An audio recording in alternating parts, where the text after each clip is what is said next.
across the Facebook group here, as well as over on YouTube. So that's essentially what I'm doing. We're going to go ahead and get started. Hello, everybody. Hello.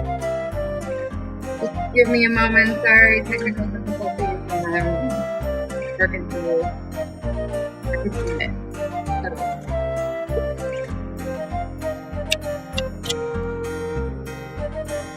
Okay. Camera going. I tried to do a test through sharing screens, and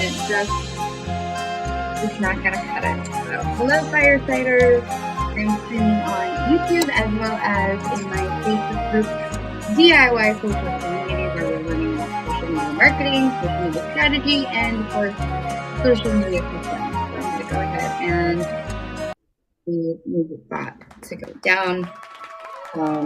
And anyone who'd like to follow along or has comments or questions and things like that and is not part of the Facebook group, you can find me over on Twitter and Instagram at Ashley Smith IRL. So today I wanted to talk about social media systems and what the heck does that mean? Ashley, what did you just think of? So let's see if I can get a little better mic quality on Fireside. So, okay, social media systems. And what I mean is the process for which you are sharing and creating and sharing the content for your business, for your personal brand. Are you a hot mess? Do you have things organized at all? Are you just kind of, showcasing what you can, or you have a ton of videos stocked up on your phone or in your CapCut library, and honestly, it's just a little bit of chaos in terms of being able to find what you're looking for. And so that's one of the key fundamental things that I set up for my clients, and I also stress to those who I mentor and coach, is to have a system in place. And it's a really simple system, and it's a simple framework. And that's something that I also provide and share in that aspect. And so what I personally do is I have a Google Workspace account. So I use Google Drive. You can also use, quality connection poor. Yeah, I know. It's that time. So what I will say is that I have a Google Drive, and everybody gets their own folder. And then there are primary documents that go in there. One is the social media calendar for the year, and that is an Excel spreadsheet or a Google Sheets sheet, and that has all of the posts in there. It's a really great way to have it visualized when you're going across multiple platforms of where the content is supposed to go or what it's supposed to look like. One of the key things that I offer to my clients for my Done For You clients is I actually show them or optimize the content or the post and the messaging, the captions for each particular platform. So what high level, what that means is hashtags are a necessity and a must when it comes to Instagram and Twitter and even LinkedIn. But it's a matter of how many hashtags, hashtag placement, what's the relevancy of those. So there's additional strategy other than just coming up with every single hashtag on the planet and being like, okay, we're going to add all of these. Just because each social media platform does have a different community. And I know it can seem really overwhelming when I'm talking about this, but having a system in place is going to help you know what to do with your content and know what needs to be done as you expand out into additional platforms or as you add more of them on. And so the spreadsheet is just a really nice way to be able to show clients, this is what it's going to look on Facebook. Here's how it's going to look on Instagram. This is what it looks like on LinkedIn. This is what you're going to see on Google Business. And it's coupled with an image or a visual element, whether that be a reel or a video or anything along those lines, so they can actually see what's going out before it actually goes out.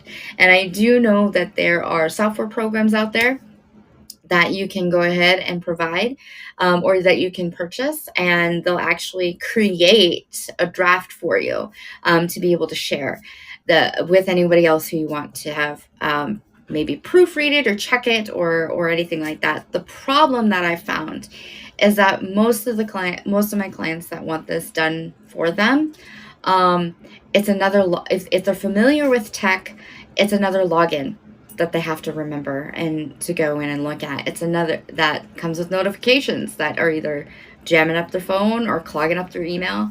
Um, that kind of thing. It's also harder to edit. So there can be a lot of back and forth if the messaging hasn't been dialed in yet. So I found that going with a traditional Google Sheets or Excel spreadsheet or even a Word document is a heck of a lot easier for communication. Everybody is familiar with it. There isn't really a learning curve for it, and it's more tech friendly for people who aren't familiar with all the systems or aren't like me and just love all the apps and the things and get excited about new pieces of software. My job is to come in to make it easier for them. And so that's why I do these, is because I want to make social media easier for you. Okay. So, with that said, everything goes in there. And I actually have someone on my team that proofs everything for spelling, grammar, accuracy, checks links, make sure that they're not broken, make sure that things are spelled correctly in any graphics that we designed. And then she actually takes care of that scheduling for me. So that's the process that I had. Now, if that's not you and you're doing this for yourself, it doesn't hurt to have another set of eyes on things. It honestly doesn't. Just be sure that you have the right set of eyes on that proofing process, because if you are matched with the wrong person or matched with somebody that doesn't really know what you're doing or your vision or what you're trying to do, they could come back with feedback that kind of sets in your head and shifts with that. So I have a Google Drive, so that's the main document that goes in there. I also have, I've gotten to the point where I actually combine these in the same Google Sheet, but previously I would just have another Word document, essentially an editorial calendar. And what's housed there is a running set of dates, and I actually like to do a new one for each calendar year, just so I can compare and look at things and things like that. But once you have it set up, it's a simple copy, and then when you get to that month, you already have holidays, events, things like that you want to remember or post about or talk about. For example, I keep saying for the last this is disorganization in action. Okay. I keep saying for the last couple of years, I need to do something funny and fun about Christmas in July, because it's a great tie-in. But it's a good reminder for not only myself, but my clients that, hey, if you do client gifts for the holidays, or if you have any holiday promotions coming up that you're wanting to do, it starts that early. It really does with planning, and depending on how involved you are, it's just a good reminder. So that's document number 2, just an editorial calendar. It has a running list of all the important dates, any of the promotions that are happening. It's a living document, so things can kind of ebb and flow, and things like that. And so that's also really helpful when you're sitting there and you're trying to plan out your content or write your content, and you have all of these ideas when you're driving, or when you're at the grocery store, or you're in the shower, or you're picking up the kids, and then you sit down in front of the computer when you can actually work, and you're like, I forgot every single idea I just had. So, that's essentially what I have there. It's a running document. I can access it from my phone. If I'm really in a pinch, I'll just text myself. If I find that texting myself is the best way for quick, succinct notes. I don't have to open up another app. I don't have to get into OneDrive or Google Drive, or it's going to get lost in my email. So that's one of the things that I like to do. So that's the second document that I have in there. The third one is just a set of is honestly a folder and another spreadsheet, and that one tracks results for me. That's the one where I put in my key metrics that I want to be looking at or I want to be paying attention to, and it keeps me focused on what's important, right? Of what is actually measuring. So if I have a particular promotion coming out and I'm pushing that on social and I'm pushing that on social and it performed really, really wonderful on Instagram, but not on Facebook, I can take another look back at it and see why. Or sometimes those vanity metrics don't actually tell you what you're wanting.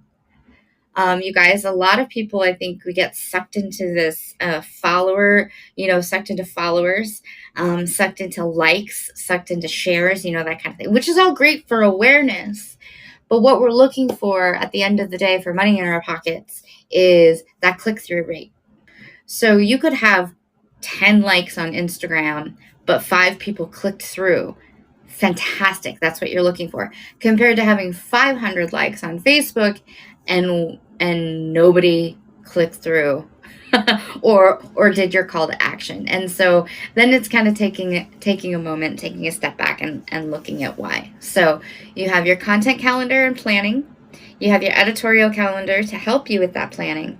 And then you have the results of your content to help you also create and plan on what you're doing. So those are the 3 main things that I have for my system in place when it comes to social media. And it just helps a lot. Something else, again, I'm huge on Google, you guys. I do own, obviously I'm on Fireside, so I do own an iPhone. And a lot of it is because I have clients that have iPhones and they come and ask me questions for troubleshooting, or an app might look different. And also part of my paid program, DIY Social, I provide video click-by-click videos on iOS, Android, and desktop. So that's kind of the purpose, my purpose for it. But Google Photos is great because you can actually go into the app when you're taking pictures, and it's going to sort things for you by either face or similar faces. You can search it for if you have pictures of animals, if you have a person saved. Also, you take a photo, you can also put in notes in Google Photos. And so you can say, Renaissance event 2023, or for me, a lot of it is client names. Just be able to pull that information and be able to, and then you can search it. And so if anybody knows of a better visual assets management or organization tool that you can search for, please share that with me. Again, Twitter, Instagram at Ashley Smith IRL. I think that's a very, very common problem and something that people keep hitting a wall with. If you have a Google Workspace account, it's, you get so much amount of storage with Google Photos, and you can also purchase additional storage from Google. And I think the last time I checked, like a terabyte. Actually, I'm gonna look at this up. Google Drive space. Let's see here. So Google One storage. Every Google account comes with 15 gigabytes of storage that is shared across the drive. That's not quite enough in my opinion. But you can purchase, and of course they're doing what everybody's doing and they're kind of hiding all of that. And I'm also logged into my work account. So let's switch over to my regular Google one. So when it comes to Google storage, if you're wanting to update this and you have a personal account, 2 terabytes is billed at $10 a month. So honestly, not a bad deal, you guys. For that, you can also go as low as 100 gigabytes which is $2 a month, and then they have a middle of the road. You could also pay annually and end up saving 16 to 17% on their plans, but it's just helping with those visual elements, and being able to organize it a little bit. The other part of this is taking advantage of things when you can for automation. Okay. And because if you can what you can do now in Facebook Creator Studio, for free, this is free, or actually in the Meta Business Planner, I think they're phasing out Creator Studio, but in Meta Business for Facebook and Instagram posts, you can post the same thing. You can edit them for each platform. So you can have your hashtags on Instagram and no hashtags on Facebook. You can change the dimensions so they work with the platform to help you stand out. Video posts that you schedule through there automatically convert to Reels. Part of that, I do prefer creating the reel on the actual app, just because the features that are available to you are much better than if you're just posting it out. But even if you have those static posts scheduled out and booked out, then that frees up your time and your creativity to be able to mess around with reels. A lot of this sounds really boring, I know, especially for anyone in the creative space, but having systems and processes outlined and in place with direction to know where to go and know what you're doing or what the next step is, but it's also great preparation for when you're ready to outsource that. Okay, because then you essentially have created your process for how social media content is going to work, when it's going to be scheduled, what needs to be scheduled, and how. And it's so much easier for somebody else to come in and copy paste what you're doing when you have that process and the systems in place. And that's something that I've worked through with my team, of having this process of step one, if this happens, then you do this, right? So that's essentially, by the way, for those of you who aren't tech nerd geeks like myself, that's code. If then statements. Okay.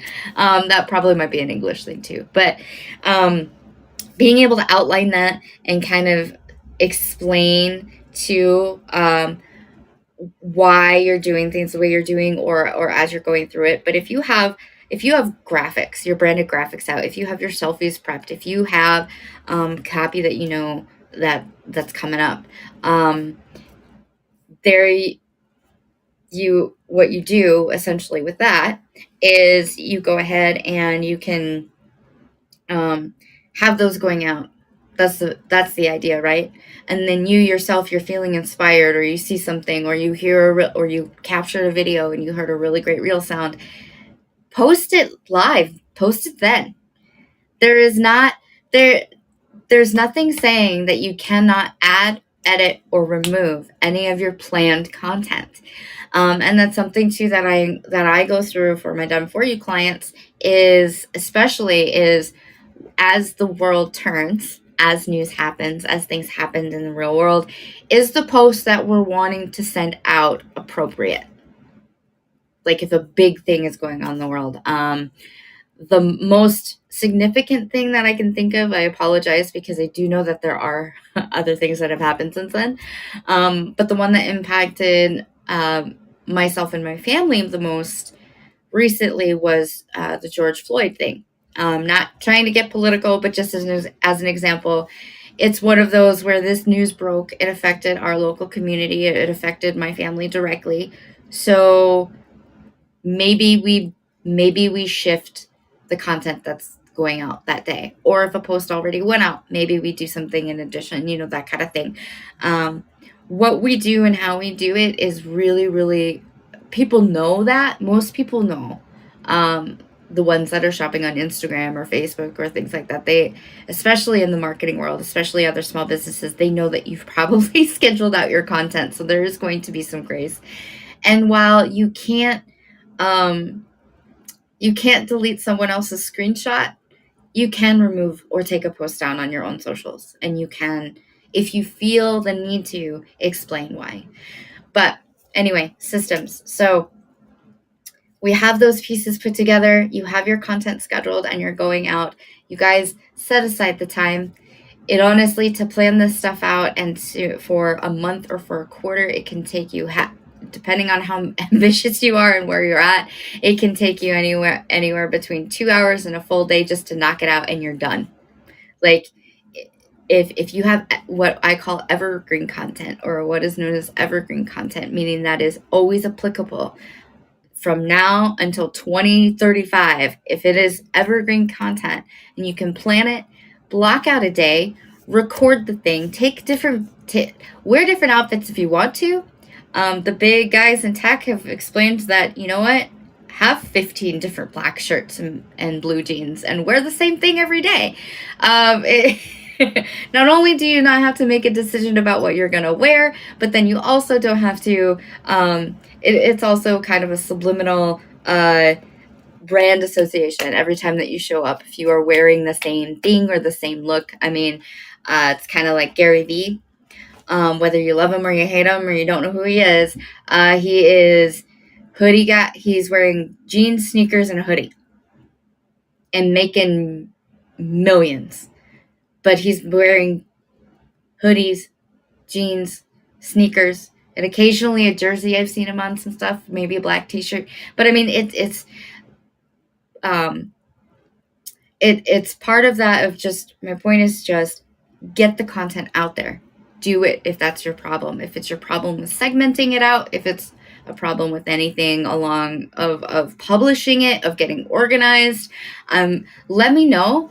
Again, for those of you who are joining, this is also streaming on YouTube, or it's supposed to be. And it's also going into my Facebook community, DIY Social, where we kind of, I'm working on building that community. If you're interested in that, you can let me know on Instagram or Twitter, Ashley Smith IRL. These broadcasts on Fireside are still going to keep going because this has been an incredible app. Thank you so much for listening in, whether live or on the replay. But I did, before we closed out, I did wanted to say a couple things here. With the one common question that I have from people is, when do I post? Now, you can Google this answer, okay? And these are good baselines or foundations to start testing with, okay? Instagram, best times, 6 p.m. to 9 p.m. Worst times, 6 a.m. to 9 a.m.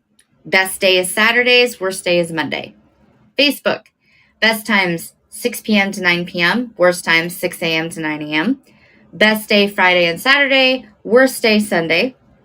Twitter, best times are from 9 a.m. to noon on Mondays. Worst day, Saturday and Sunday. Pinterest, best times to post, 6 p.m. to 9 p.m. Worst time, 6 a.m. to 9 a.m. Best day is Friday. Worst day is Tuesday. TikTok, best times to post, 6 p.m. to 9 p.m. Worst time, 6 a.m. to 9 a.m. Best day is Friday. Worst day is Monday.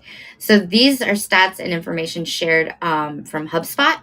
Now, these are what I'm going to stress again is this is a great foundation. And the reason why, okay, is because this is based upon the whole platform's user base. Okay, so Instagram and Facebook, 6 p.m. to 9 p.m. is the best times. Friday and Saturday on Facebook, Saturdays on Instagram. That's their whole user base, you guys. So it's great to start, but people are like, okay, awesome. But what time zone? Your time zone. The time zone of your target audience, the time zone of the people that you're looking for. Maybe Saturday is a horrible day for you. Maybe because last year, Thursday was the best day to post, but maybe like that doesn't work for your audience. So that's where these comes into baseline and paying attention to those results and that results document that I told you to build out. That's what's going to help you know and really target of being like, okay, great for you, Instagram and Facebook, but not really cutting it for me. Same thing with LinkedIn. You know, that has a completely different base. And again, it's a different community. LinkedIn, you want to shoot for 9 a.m. until noon, 12 to 3, and oddly enough, 3 to 6 p.m. Best day is Monday, followed by Wednesdays and then Tuesdays. Lowest performing days are on the weekend, but that kind of makes sense because most people are using LinkedIn for work, right? So it's a matter of testing and seeing what you're doing. Now, the other part of it is whether or not you are business to business or business to consumer. That's going to change some things too because your target audience has changed. So again, baselines, post, review, retry. That's what you're doing. And the more that you do it, the more action that you take and the more that you get out there, the more information that you're going to see. And so it's a great starting point if you're like me and you need direction and you need to just be told, okay, what do I need to do? Where do I need to do it? And then you go, but then maybe you're frustrated and you're like, well, that Ashley girl told me this, but it's not working. Like she doesn't know what she's talking about. Well, we got to take a look at the data. Your data is going to reveal a lot of things going on. So I did have somebody mention in my Facebook group where I am also showing this off. And there's supposed to be an option that you can do this on Fireside. And with Facebook controls and things like that, it's not actually letting me log in to Facebook with Fireside. So I just wanted to mention that in case anyone's like, that goes against terms of service. Well, their thing isn't working and they have it as an option, so I'm gonna go with it's all right. So Amity is getting about 2,800 views on Reels, yay, but no clicks to her website. So she was told to stop doing Reels on Facebook. I don't think that you should stop doing on Facebook.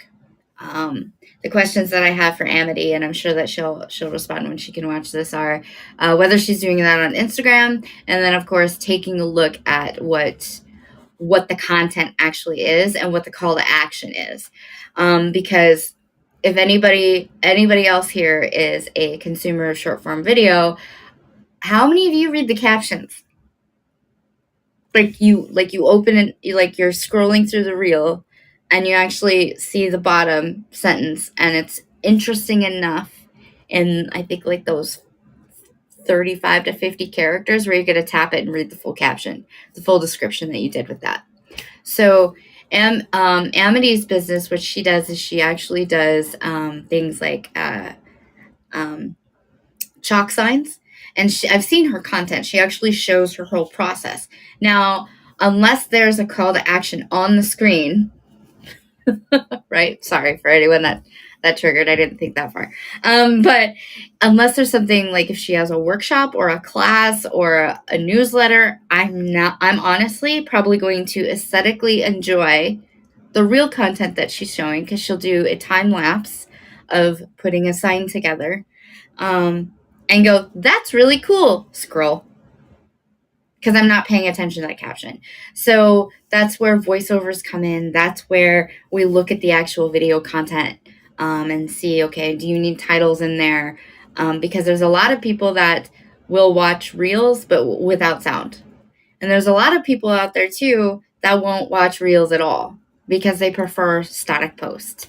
And then so that's one of the things too that yes, everyone's pushing video, but interestingly enough, even earlier this year, Instagram's CEO announced that they were going to be refocusing back on the fact that they are a photo sharing platform. So it'll be interesting to see what kind of changes happen with analytics as those developments come through.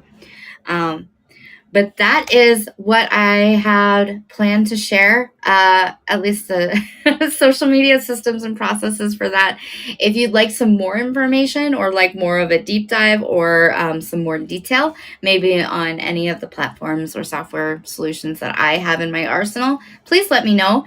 Those of you who are on Fireside, the link to all the socials is in my bio. Twitter and Instagram, again, Ashley Smith IRL. You can also find my Facebook group if you would like to join the free community. It is DIY Social Community. It is a private group, but it is visible, so you should be able to see that. And then go ahead and join, and I'll see that request. Couple short questions in order to make sure that you're not a bot or, a bot or fake people. But thank you so much, everybody. I will see you again next week and have a great day. Bye bye.